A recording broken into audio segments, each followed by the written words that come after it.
think we think it is. I think what we think it is, it's not what it is. So if you just tell your kids, like you're saying, if you just encourage them to do things, they don't necessarily build good self-esteem, right? Or high self-esteem. Because self-esteem is the way you see yourself. So how does your kid see itself? Yeah. So it's not by giving them compliments or them succeeding. No. I think that's what the literature says. It's that's not how you get high self-esteem. You get high self-esteem when your kids are able to see themselves go through challenges.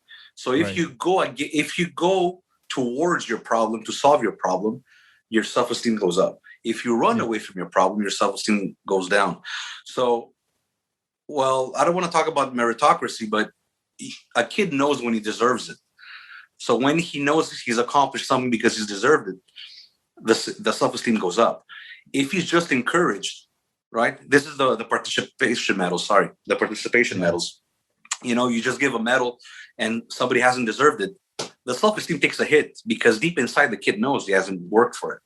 So if you do too much encouraging without the challenge, you get like coddled, spoiled, entitled kids. But if you give them the challenge, so the challenge is right. I believe that that's how you do it. And the best way, I think, to build the self-esteem is you have to give them a challenge, right? You have to hope they fail. And I don't mean rooting for failure. I mean, you hope they fail because learning happens when you fail. It doesn't happen when you succeed too easily, right? Yeah. That's how you get the lessons. And every mistake you've made, you've kind of learned. You've learned the lesson from the mistake.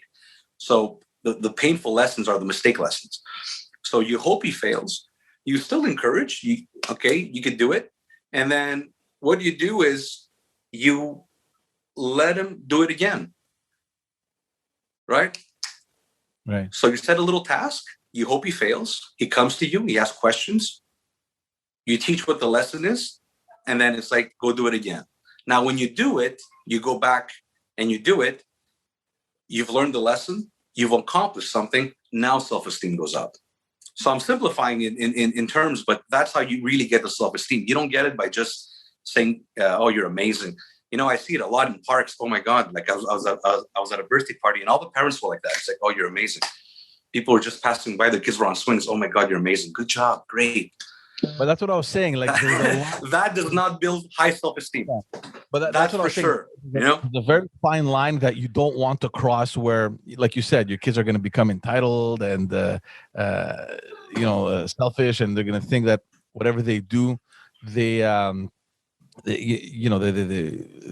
a sense of entitlement that follows along. So, I mean, I don't know. And like you're saying, you went to that birthday party and all the parents now are like, okay, good job. Like, are they overdoing it? Do they not? The moment somebody tells them they're not good at something, there's going to be no self-esteem. What? The moment somebody tells them that they're not good at something, their self-esteem is going to tank. No, you don't tell them they're no good. Not you. I'm saying the moment somebody else does, their self-esteem is going to tank. So you've done them a disservice, man. You've done them a disservice by telling them just great for doing nothing. Great for existing, right? I heard it tell them nothing when there's nothing. Because I heard it a few times, and in my mind, I was like, okay, what does that mean? And literally, what it meant was, good job for being on the swing. Good job for being quiet. Good job for holding that stick right. Good job for holding the cake. Not punching him in the face. And it's weird. It's weird because it's like we think we're doing the right thing, but we're doing the exact opposite thing. Yeah. And you know what? That's what happens when you're an adult. When you're an adult, your high self-esteem comes from you knowing that you can handle things. It's not necessarily from accomplishing. It's from seeing yourself. Introduce them with with difficulty, little problems, and increase the difficulty slowly. Yeah, because your kids' problems, they're a level 0.5 now. And everyone knows adult problems are like level 5, maybe 6 or 10. So if you haven't learned how to tackle the 0.5 problem and the 1 problem, well, what do you do at level 8?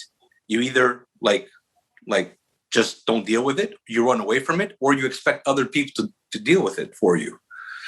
So I think it's the same thing. It translates, but we are bit self-esteem.